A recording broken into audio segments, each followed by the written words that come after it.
Bonjour, c'est Cryptoly, j'espère que vous allez bien. On a enfin terminé quasiment cette semaine. On est vendredi, on sait qu'on a de la volatilité généralement entre 14h30 et globalement 22h sur le marché américain. Et on se demande si on va être dans une continuité baissière par rapport à ce qu'on a vécu ces derniers jours. Je vais vous donner ma vision, je vais vous expliquer pourquoi c'est important maintenant de comprendre ce qui est en train de se passer. Et on va revenir sur l'actualité parce qu'il y a beaucoup d'actualités, en tout cas plein d'événements qui peuvent être très intéressants à comprendre sur des futurs narratifs. Pour tous ceux qui ne me connaissent pas, je suis Cryptoly, entrepreneur et investisseur crypto, et on va parler de cette bulle verte qui se trouve ici, qui est Uni qui nous a fait 13%. Et oui, beaucoup de nouvelles autour d'Uni. Alors, en plus d'être un protocole de finance centralisée rentable, c'est un protocole qui a fait une annonce de lancement de Layer 2 pour avoir un écosystème autour de Uni. Ça va être vraiment intéressant à surveiller et certainement j'en parlerai assez rapidement à voir parce qu'il n'y a pas que Uni qui est favorable en ce moment dans la finance centralisée. Je vais en reparler un petit peu après dans les nouvelles. Mais en attendant, on rappelle que BlackRock continue d'acheter du Bitcoin et possède 23 milliards de dollars de Bitcoin, d'accord? C'est énorme, regardez-moi cette agglomération ici de wallet Bitcoin qui est bien présente. Donc BlackRock continue toujours à amasser malgré le fait qu'on ait d'autres ETF qui vendent. BlackRock vend aussi, enfin l'ETF de BlackRock vend aussi de temps en temps, mais ça n'empêche que majoritairement le flux est positif et même très positif et on continue toujours à progresser, et c'est très important à rappeler, c'est qu'il y a toujours un intérêt institutionnel, même si ça se voit moins, parce qu'il y a moins de liquidité et moins d'accélération, et on n'a pas cassé encore une fois un nouvel ATH, donc forcément on redescend. D'un autre côté, au niveau de l'évolution de l'industrie, on parle beaucoup de l'intelligence artificielle, et notamment AMD qui nous a annoncé qu'ils vont lancer justement un programme autour de l'intelligence artificielle, parce qu'il va avoir une accélération du marché qui devrait augmenter de 60% sur les 4 prochaines années pour arriver 500 milliards de dollars, hein, d'accord, donc 45 milliards de dollars de market, là 500 en 2028, et oui, ça s'accélère, il n'y a pas que Nvidia qui en parle, c'est forcément aussi AMD qui essaie de rattraper son retard, c'est très très compliqué, mais je pense que ça va accélérer, et c'est pas que AMD ni Nvidia, tout l'écosystème autour de l'intelligence artificielle, il va falloir surveiller peut-être deux narratifs, il va falloir vraiment surveiller de près.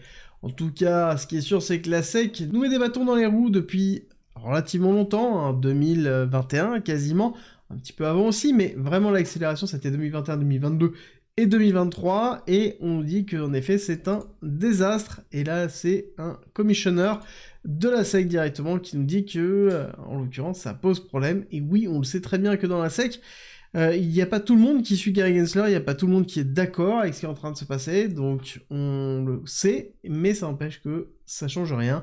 On a toujours des actions qui sont très très restrictives, et notamment ce qui s'est passé avec Crypto.com il y a peu de temps, qui pour se défendre a décidé de poursuivre la SEC, justement pour dépassement de son périmètre fonctionnel. Ça va être intéressant de voir ce qui va se passer à terme. Dans tous les cas, la confrontation avec la réglementation est toujours bien présente et continuera encore. Dans les autres nouvelles, nous avons une grosse blague, c'est Justin Sun, donc c'est le CEO et le fondateur de Tron, qui est élu Premier ministre d'une nation non reconnue, attention, nation non reconnue, hein, c'est pas marqué ici, mais nation non reconnue qui s'appelle Liberland. Alors je suis allé chercher parce que du coup je ne connaissais pas Liberland, mais a priori ça a été établi depuis 2015, et c'est non officiel, encore une fois, mais c'est un tout petit bout de terre, et c'est intéressant de voir à quel point on a une représentation de vouloir avoir une terre sacrée de la liberté, c'est un peu la représentation de Liberland et comment ça a été construit, d'être le Vatican de la liberté. En tout cas, ça m'a beaucoup fait sourire, j'espère que vous aussi, et peut-être que ça vous a appris qu'en effet, il y a un pays qui s'appelle Liberland. Ensuite, nous avons dans les autres blagues, qui n'est pas vraiment une blague, c'est le lancement du coup de la plateforme de la famille Trump, World Liberty Financial, qui est globalement une plateforme de lending, hein, un petit peu ce qu'on connaît habituellement. On peut emprunter, déposer de l'Ether, du WBTC, des USDC, des USDT, pour pouvoir tout simplement faire des transactions. Ok, c'est de la finance décentralisée BABA, et c'est instancié sur quoi? Sur AAV V3. Ok, ça, je suis d'accord, c'est positif pour AAV, mais moi, ce qui m'a fait beaucoup sourire, c'est le lancement du token, d'accord? On parle d'une valorisation à 1,5 milliard de dollars.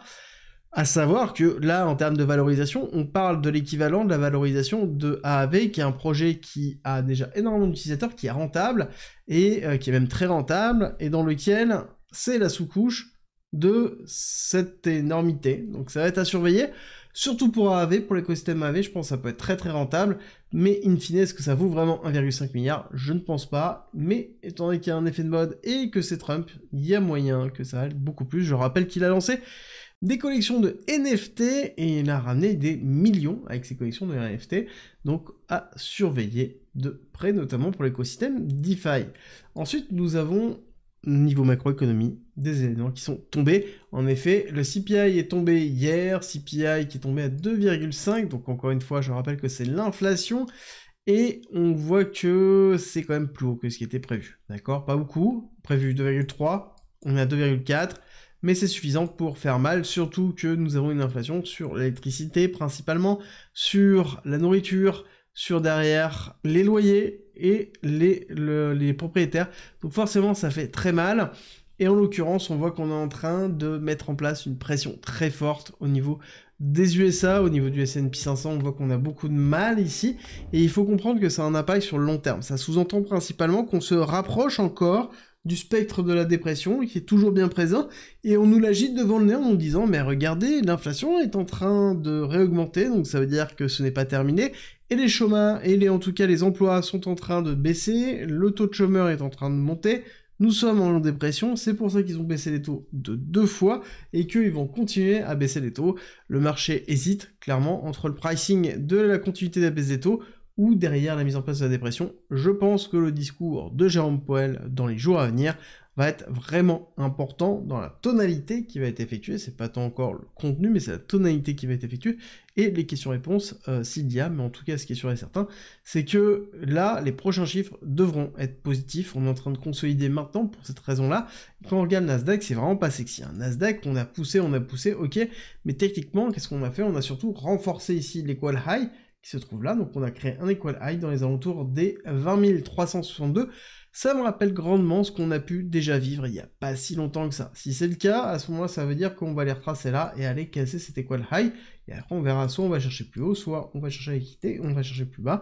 Dans tous les cas, on devrait avoir une réaction baissière puis une réaction haussière au niveau du Nasdaq.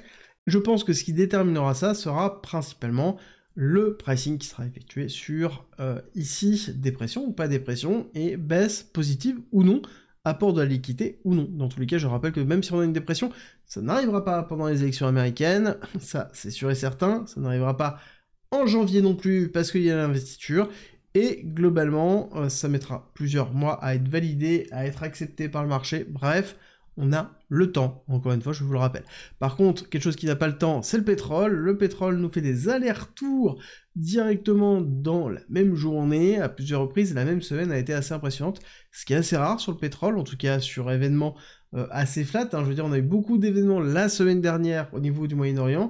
Cette semaine, beaucoup moins, mais ça n'empêche qu'on a beaucoup de volatilité au niveau du pétrole, et ça impacte forcément aussi les marchés traditionnels, et ça rajoute de l'instabilité, qui crée aussi une tension au niveau du dollar, et le dollar, on sait très bien que c'est vraiment pas fun pour le BTC, on ira le voir dans quelques instants. Voici un petit peu la courbe qui fait peur à tout le monde, bien évidemment. Ici, c'est le taux d'inflation core au niveau des USA, et on voit bien qu'on a une petite augmentation là. Bon, si on devait faire de l'analyse technique sur ce que l'on voit là, globalement, pour moi, on est toujours dans la résistance. Tant qu'on n'a pas consolidé au-dessus de ce niveau-là, pour consolider là, on n'a pas de redépart. Pour moi, ça pourrait être très bien une quantité baissière, mais on sait que plus on va se rapprocher de 2, plus on va se stabiliser pour potentiellement repartir, ou faire une forme d'oscillation comme ça. C'est rarement flat, et on reste rarement flat. On a toujours une forme d'oscillation, donc on prend un maximum de recul, avec les informations qu'on va nous donner, la volonté de nous faire de la peur. Encore une fois, on prend un max de recul, parce que oui, BTC est en train de chuter. Oui, BTC a chuté, même encore une fois, on voit bien, on est allé tester en dessous des 60 000, et quand on regarde ici, dans la zone de Bitcoin, on voit qu'on a retesté la trendline qu'on avait ici. On voit bien que trendline qui a été supportée une fois, 2 fois, 3 fois ici, et si on remonte, on la voit souvent. Et là, ce qui est intéressant, c'est qu'on a ravalé cette partie-là, et on est repassé quasiment au-dessus des 60 000, on galère à rester au-dessus des 60 000, et je me demande si on va pas se retrouver dans une pattern qui ressemble à ça, d'accord? grosse chute, consolidation, on va remonter en escalier doucement comme ça, pour avoir encore une chute de ce style-là. Et si on regarde, en plus c'est très intéressant, si on regarde la pattern qu'on a par rapport à cette chute, d'accord, tac, on prend le mouvement de la chute, d'accord, cette bougie, le début du mouvement, jusqu'à la fin, on fait le retracement, qu'est-ce que ça nous donne? Le 1 et le 1-1, d'accord, target exactement respecté, encore une fois. Et si on devait jouer un peu, et oui, parce que, pourquoi pas, tester cette partie-là, d'accord, pareil, faire ça, et aller chercher jusqu'où on peut remonter. Et j'ai envie de vous dire, on a des targets qui sont dans les 57 000, qui sont dans les 57 000 là, et je me dis qu'on pourrait très bien remonter jusqu'à ce niveau-là. Ça représente quoi?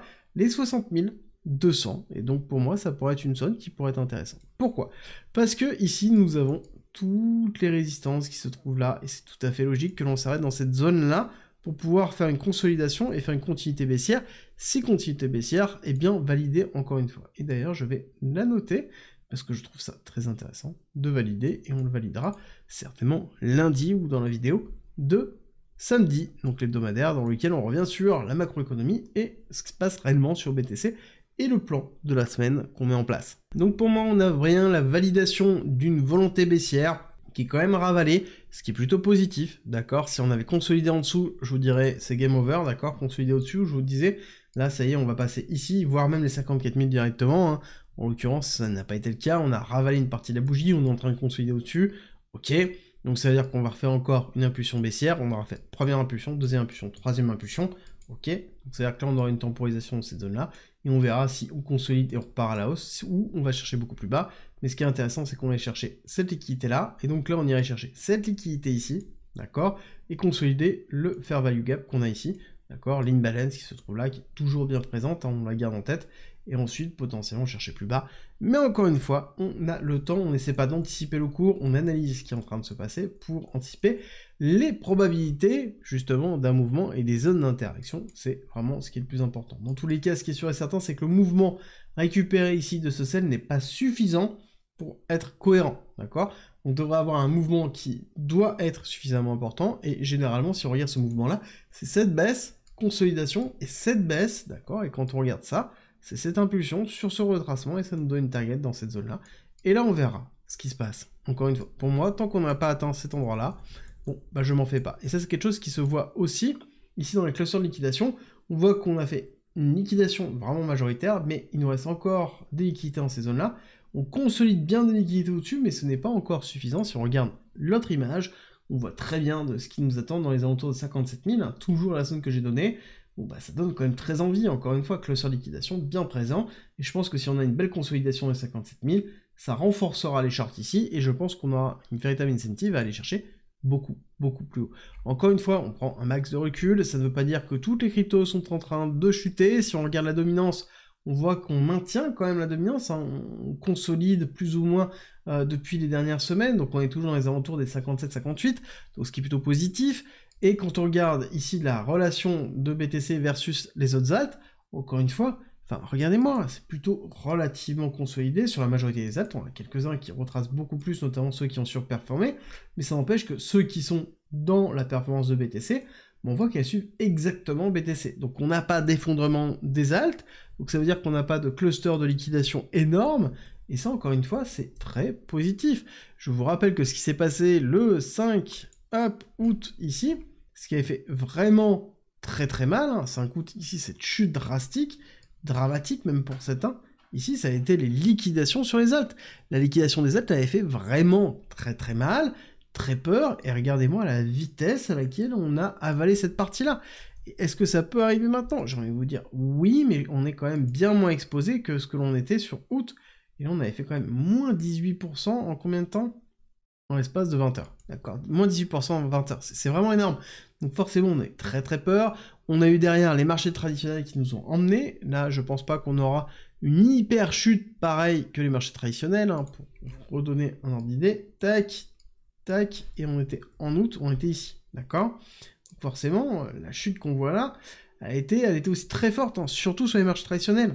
Est-ce qu'on va avoir la même chose? Je ne pense pas. Non, je ne pense pas. Je pense qu'on est dans une forme de consolidation, mais il faut valider à un moment donné une rupture. Idéalement, bien aller chercher cette zone-là pour aller consolider un petit peu au-dessus, et ensuite potentiellement faire un retracement. Mais si on n'a pas de consolidation, qu'on casse pas ça, qu'on va juste chercher peut-être même la liquidité là et qu'on s'enfonce, ce sera vraiment pas bon signe et ça voudra dire qu'on ira peut-être chercher un retracement plus bas.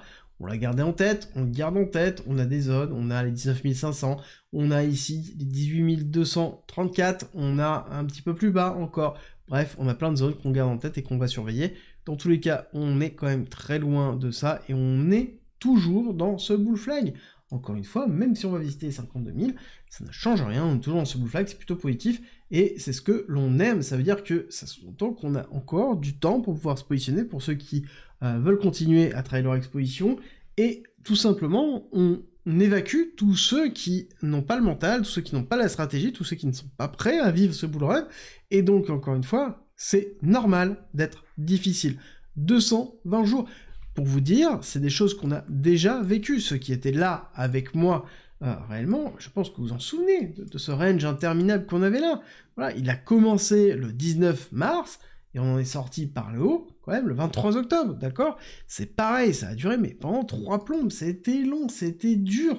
On se posait énormément de questions, est-ce qu'on va aller rechercher à cette époque-là? On se demandait, est-ce qu'on va pas aller chercher les gaps qu'on a plus bas? Est-ce qu'on va pas aller chasser cette liquidité-là? Est-ce qu'on va pas faire un petit retest ici avant de repartir dans les 21 000? Ou est-ce qu'on consolide? Et on avait des chutes qui étaient quand même drastiques, hein. Regardez-moi ça. On avait des baisses, et moi cette baisse, c'était vraiment violent. Alors oui, je suis d'accord, on avait beaucoup de ranging en haut, beaucoup de ranging en bas, beaucoup de ranging en bas.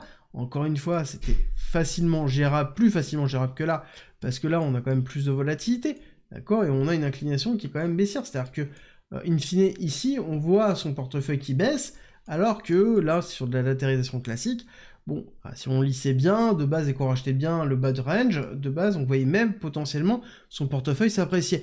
Mais là, c'est pas le cas, donc forcément, c'est encore plus dur psychologiquement, mais ça ne change rien à ce que l'on a prévu au cycle, ça ne change rien ici au fait que ce soit un bull flag, et qu'on est en train, tout simplement, de terminer ce bull flag. Ça peut prendre encore une semaine, quelques jours, voire plus, et oui, il faut l'accepter.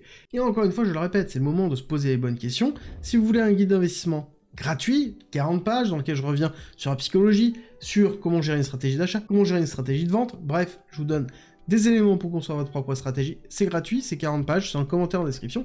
Si vous ne l'avez pas encore pris, pas encore lu, je vous invite vraiment à le faire, vous avez le temps maintenant, et c'est quelque chose qui va vous aider, que ce soit à la hausse, que ce soit à la baisse, bref, peu importe, je pense que ça vraiment vous aider. C'est gratuit, c'est en commentaire en description. Si vous ne l'avez pas fait, encore une fois, je vous invite vraiment à le faire rapidement. Et la dernière chose que je voulais vous dire, c'est que, in fine, que ce soit aujourd'hui ou demain, ça importe assez peu. Ce qui est compliqué, c'est de tenir sur le long terme. Oui, mais c'est le principe de l'investissement.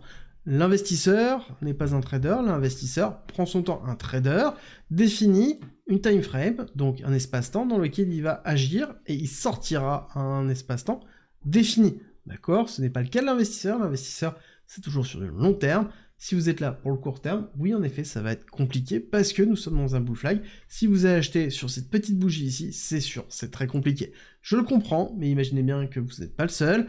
Il y en a qui ont acheté au top de 2021 et qui ont attendu 3 ans pour pouvoir repartir.